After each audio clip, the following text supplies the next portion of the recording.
नमस्कार, मी आनंद पिंपळकर. आपल्याकडे अनेक रीती रिवाज, प्रथा, रूढी आणि परंपरा आहेत. ह्या असंख्य वर्षापासून सुरू असलेल्या रूढी परंपरांमाग आणखीन एक गंमतशीर बाब आहे, ती म्हणजे भाकणूक. अशी काही देवस्थानं आहेत की ज्या ठिकाणी वर्षातून एकदा त्या देवतेचा उत्सव साजरा केला जातो आणि उत्सव केल्यानंतर तिथले जे महंत असतात ते काही भाकणूक करतात, काही वस्तू मांडून किंवा त्या देवतांच्या प्रसन्नतेने त्यांच्या तोंडून काही भविष्य बदललं जातं, जे संपूर्ण जगाचं असतं. अशाच काही भाकणुकीपैकी एक अतिशय प्रसिद्ध भाकणूक आहे, ती म्हणजे आप्पाची वाडी येथली हलश्री हलसिद्धनाथांची भाकणूक. सगळ्यात पहिल्यांदा ही हलसिद्धनाथांची भाकणूक नक्की काय असते, हलसिद्धनाथ ही देवता कोणती आहे याबद्दल आपण माहिती घेणार आहोत. आणि हे मला करावंसं का वाटलं हेही तुम्हाला सांगतो. लॉकडाऊनच्या पिरियडमध्ये खरं तर कामं मी करतोय, म्हणजे पुस्तकं लिहिली आहेत किंवा अन्य काही गोष्टी माझ्या चालू आहेत, पण त्याचबरोबर काही कागदपत्र आवरायला काढले असताना मला 2010 सालचं हे कागद मिळालं. 2010 सालचं बघा, आणि याच्यामधली ही भविष्यवाणी असं इथे लिहिलेलं आहे की आजपासून 26/10/2010 ते पुढील 26 वर्षापर्यंतच्या, ते उलट दिसतं ऍक्च्युली, मी तुम्हाला ते खाली पोस्ट पण करणार आहे. 26 वर्षाची भविष्यवाणी याच्यामध्ये केलेली आहे. आणि ही वाचल्यानंतर, म्हणजे मी पूर्वी वाचली होती त्यावेळेस मला त्याचे गांभीर्य एवढं लक्षात आलं नव्हतं, पण जेव्हा आता मी ती शांतपणाने परत एकदा वाचली की बाबा याच्यामध्ये आंतरराष्ट्रीय बाजारपेठेचा उल्लेख आहे का किंवा अशा काही मोठ्या महामारीचा उल्लेख आहे का, तर मला आश्चर्याचा धक्का बसला की याच्यामध्ये ते सगळे उद्योग, सगळे होणाऱ्या घटना या स्पष्टपणे लिहिलेल्या आहेत. मी तुम्हाला ते वाचून दाखवणारच आहे, पण तत्पूर्वी भगवान हलसिद्धनाथ नक्की काय आहे ते आपण ऐकूया. जिल्ह्यात कोल्हापूर पासून जवळच श्री हलसिद्धनाथांचं एक अत्यंत जागृत आणि पवित्र स्थान आहे, ते म्हणजे श्री क्षेत्र आप्पाची वाडी आणि कुर्ली. दिसायला ही गावं दोन असली तरी त्या दोन्ही गावांना श्री हलसिद्धनाथांवरील श्रद्धेने आणि प्रेमाने घट्ट बांधलेला आहे. श्री क्षेत्र आप्पाची वाडी आणि कुर्ली येथील श्री हलसिद्धनाथ देवांच्या यात्रेचं प्रमुख वैशिष्ट्य ते म्हणजे भाकणूक. आणि भाकणूक म्हणजे आगामी घडणाऱ्या गोष्टी, त्या घटना गेय स्वरूपामध्ये परमपूज्य भगवान डोणे वाघापुरे यांच्या माध्यमातून हलसिद्धनाथ देव सांगतात, अशा प्रकारची एक धारणा आहे, भावना आहे. श्री हलसिद्धनाथ यांना नवनाथांपैकी गहिनीनाथ किंवा रेवणनाथ यांचा अवतार समजला जातो. नाथ समाधी करता जागा शोधत शोधत फिरत निपाणी येथे आले. तेव्हा निपाणीच्या गादीवर म्हणजे ते सर्वे स्वार होते, तिथं आप्पासाहेब निपाणकर देसाई होते आणि त्यांची कुलदेवी श्री भवानी देवीवरती निस्सीम भक्ती होती. त्या भक्तीमुळे प्रसन्न होऊन नाथांनी निपाणकरांच्या घरी गायी राखण्याची चाकरी पत्करली. तेव्हा नाथांना कोणी ओळखलं नव्हतं. अन्य चाकरांप्रमाणे नाथांनाही शिळं अन्न दिलं जात असत. नाथ ते अन्नही गायीला देऊन स्वतः उपाशी राहत. त्यामुळं एक वांज गाय नाथांना पिण्यासाठी दूध देऊ लागली. प्रत्येक दिवशी असा चमत्कार होऊ लागला. मात्र चाळी काढणारे असतात, त्या चाळी काढणाऱ्यांनी निपाणकर देसाई सरकारकडे चाळी केली की तुमचा जो नोकर आहे तो चोरून गायीचं दूध पितो असं समजताच निपाणकरांनी कोणती चौकशी केली नाही आणि शिक्षा म्हणून नाथांना रुईचा चीक पिण्यासाठी दिला. अर्थात तो चीक नाथ प्यायले, परंतु सत्पुरुषाला काय, त्याचंही दूध झालं. त्यानंतर मात्र नाथांनी त्यांना शाप दिला. त्यानंतर निपाणकर नाथांना शरण गेले आणि मग त्यांनी उरलेलं आयुष्य नाथ सेवेत घालवले. तेव्हा नाथ तिथून निघाले आणि रुईचा चीक दूध म्हणून पिऊन ते दूध असल्याचे सिद्ध केल्यामुळं त्यांना नाव हलसिद्धनाथ पडलं, कारण कानडीमध्ये दूध म्हणजे हाल. त्यानंतर नाथांनी वेदगंगा पार करण्यासाठी नाव पाण्यात घाल असं सांगितलं. मात्र नावाड्याने त्यांचं ऐकलं नाही. त्याच्या उद्धटपणावरूनही त्याला त्यांनी चमत्कार म्हणून पाण्यावरच एक घोंगडं अंतरलं, त्याच्यावर भंडारा टाकला आणि त्या घोंगड्यावरून त्यांनी वेदगंगा पार करून कुर्ली गावात प्रवेश केला. अशा प्रकारच्या आख्यायिका आहे. गिरी, पुरी, भारती आणि गोसावी या 4 संप्रदायांपैकी कुर्लीमध्ये गिरी संप्रदायाचा एक मठ आहे. त्या ठिकाणी श्री राजगीर गिरी महाराज नावाचे एक अत्यंत ज्ञानसंपन्न महात्मे होते. त्यांनी नुकतीच त्या ठिकाणी संजीवन समाधी घेतली होती.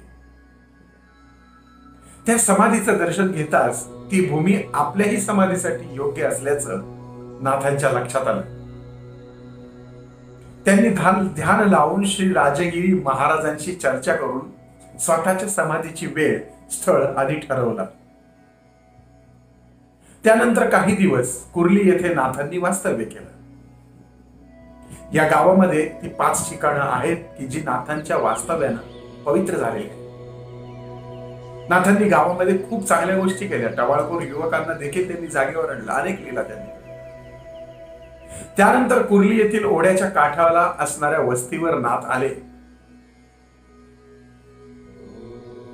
तेथे निपाणकरांना श्री ज्योतिबाची मूर्ती तुझ्याच हस्ते पुन्हा मूळ जागेवर बसेल असा आशीर्वाद दिला. त्यानंतर चैत्र पौर्णिमेला ओढ्यावरील चिंचेच्या वनामध्ये नाथ समाधिस्थ झाले. त्यामुळे त्या वस्तीला श्री हलसिद्धनाथ अप्पाची वाडी म्हणजेच अप्पाची वाडी असे नामकरण झाले. आजही त्या ठिकाणी फार मोठ्या प्रमाणामध्ये यात्रा भरते. यात्रेचे काही ठराविक दिवस असतात.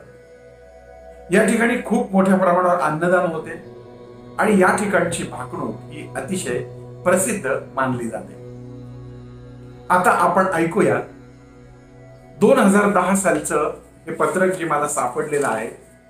त्याच्यामध्ये हरसिद्धनाथांनी परमपूज्य ढोणे महाराजांच्या मुखातून काय भविष्यवाणी केली होती. अर्थात मी हे सगळंच वाचून दाखवणार नाहीये, कारण यातले बरेचसे मुद्दे होऊन गेलेले आहेत, तशा पद्धतीने घडून पण गेलेले. पण इथून पुढच्या कालावधीमध्ये काय काय होणार आहे ते मी तुम्हाला आता सांगतो. आपण पाहूया. आधी त्यांनी सगळं दिलेलं आहे की हा की गाग हाय देव, बोराटीचा काटा, गंगेच्या काठी हाय बेलाचे पांढरे, वाघापुराचा माळी माझा नांदतो, नाव त्याचं हाय केदारलिंग, बाबळीच्या वडात कनेरीच्या वनात हाय गा हाय, काढावं काढावं पोथी पुराण काढावं, वाचून पाहावं, खोटं तू बोलशील सिद्धा, खरं मी करेन, शेवटाला लावेन, घालवेन घालवेन क्रिया घालवेन, पेरल ते उगवेल. असं खूप त्यांनी आधी लिहिलेलं आहे. त्याचबरोबर त्यांना मी काही महत्वाचे मुद्दे या ठिकाणी खुणा केलेले आहेत.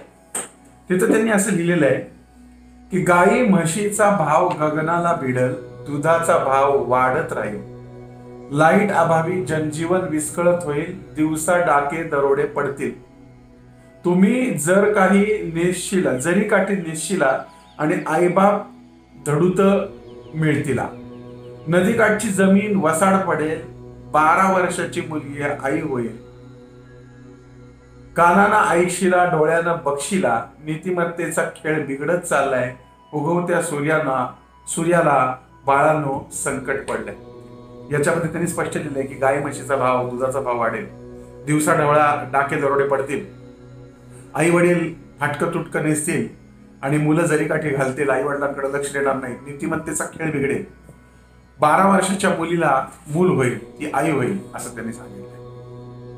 पुढे असं म्हणलेलं आहे, याच्याच मध्ये काँग्रेस पक्षाचाही स्पष्ट उल्लेख केलेला आहे. काँग्रेस पक्षाचा बिमोड होईल, काँग्रेस राष्ट्रवादी यांच्या सट्टा बाजार चालेल, राजकीय नेता संपत्ती संतती गोळ्या करण्याच्या मागा लागेल, सीमा भागाचं भविष्य मोठं आहे. निपाणी भागामध्ये त्यांनी लिहिले, अतिरेकी लोक धुमाकूळ घालतील, मोठा गोंधळ माजल, कळपातील बकरा कळपात लढून खेळल, फुटेल मुडा फुटेल, काळवेल दुनिया कालवेल, धूळ माती उडेल. आता काय लिहिलंय निपाणी भागामध्ये अजून तसं काही घडलेलं नाही, पण कदाचित भविष्य कालावधीमध्ये असं म्हटलंय, म्हणल्यावरती घडू शकतं असं त्याचा अर्थ होतो. चालता बोलता मनुष्याचा प्राण जाईल, उशाची भाकरी उशाशीच राहील, कोणाचं पुटकूर कोणाला होईल, माझं माझं म्हणू नका, भ्रांतीचं ओझा आहे, पाण्याचा बुडबुडा आहे, पाण्याचा विकत मिळेल, पाळी लागेल, 18 तऱ्हेच्या मनुष्याला एक आजार येईल. बघा बरं का, इथे फार महत्वाचं त्यांनी सांगितलंय. इथे असं म्हणलंय की 18 तऱ्हेच्या माणसाला एक आजार येईल, डॉक्टर लोक हात टेकतील, लाकूड सोन्याचं होईल, ताजव्यातून लाकडाची डोरली येतील, सोनं काठीला बांधून फिरतील, गाई म्हशीला गहू घालशिला. धर्माची बाजू मोर आहे, शिकलेले लोक थकलेले आहे. गाढवाला घोडं केलंयसा आणि घोड्याला गाढव केलंसा. उंदराला भिशीला पण वाघाला भिणार नाही. 9 वर्षाची मुलगी भ्रतार मागल, दागिनं पैसा मनुष्याला घातक ठरतील. शिराचा चेंडू, असुदाच्या धारा, 12ही महिने लग्न कार्य चालतील. राजकारणात मोठा गोंधळ माजल, राजकीय नेता या पक्षातून त्या पक्षात कोलांट्या उड्या मारत. अर्थात ते जुनं आहे. पैशाच्या जोरावर मनुष्याला न्याय मिळणार नाही. खऱ्याचं खोटं, खोट्याचं खरं होईल. महागाईचा भस्मासूर सुटेल, गोरगरिबाला जगणं मुश्किल होईल. चैत्रात गायी बाळाला जातील. राजकारणात तुम्ही देवाला विसरून जाल. पैसे न खाणारा माणूस देशात सापडणार नाही. भारत देशावर संकट येईल. अशा पद्धतीच्या काही गोष्टी सांगितल्या. युद्धाचा भडका उडेल.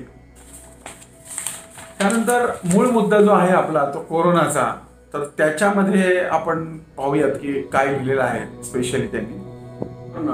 आंतरराष्ट्रीय जगाची बाजारपेठ बंद पडेल, आंतरराष्ट्रीय गुंडांच्या हत्या होतील, शहराला लागून असलेली शहरं खेड्याप्रमाणे होतील, 12 कोसाला एक दिवा दिसेल, मनुष्याची वस्ती विरळ होईल, जंगलातले पक्षी प्राणी गावात फिरतील, धुमाकूळ घालतील, गावातली मुनसं भयभीत होतील, मोठी लोक दारात बसतील, कामगार लोक घरात दडून बसतील, संप हरताळाची पाळी आपल्या देशावर येईल, अकस्मात तारा तुटतील, उगवत पेटल, मावळत विजल, आलम दुनियाच्या चौथाई कोना ओसाड पडल, डॉक्टर हात टेकतील. असे म्हणले, मेघराजाची वाट बघत बसाल, उन्हाळ्याचा पावसाळा होईल, पावसाळ्यात उन्हाळा येईल, धर्माचा पाऊस कर्माचं पीक होईल, भाकरीवरची भाजी सांभाळून खावी लागेल. शिवाजी महाराजांचा देखील जय जयकार त्या ठिकाणी त्यांनी करायला सांगितलेला आहे. एकंदरीतच हालसिद्धनाथांच्या या भविष्यवाणीमध्ये जर बघितलं तर आंतरराष्ट्रीय बाजारपेठ बंद होईल, जगामध्ये एक मोठा आजार पसरेल आणि विशेष म्हणजे गेल्या वर्षीच्या भाकणुकीमध्ये सुद्धा या गोष्टीचा उल्लेख केल्याचा उल्लेख आहे. मी तुम्हाला खाली कमेंट बॉक्समध्ये त्याची फोटो पाठवणार आहेच किंवा आताही तुम्हाला मी दाखवणार आहेच. परंतु त्याच्यामध्ये ही जरी संसर्गजन्य महामारी आली तरी त्याचा नायनाट होईल, ती कायमस्वरूपी टिकेल असं दिसत नाही, असं देखील उल्लेख या भाकणुकीमध्ये केलेला आहे.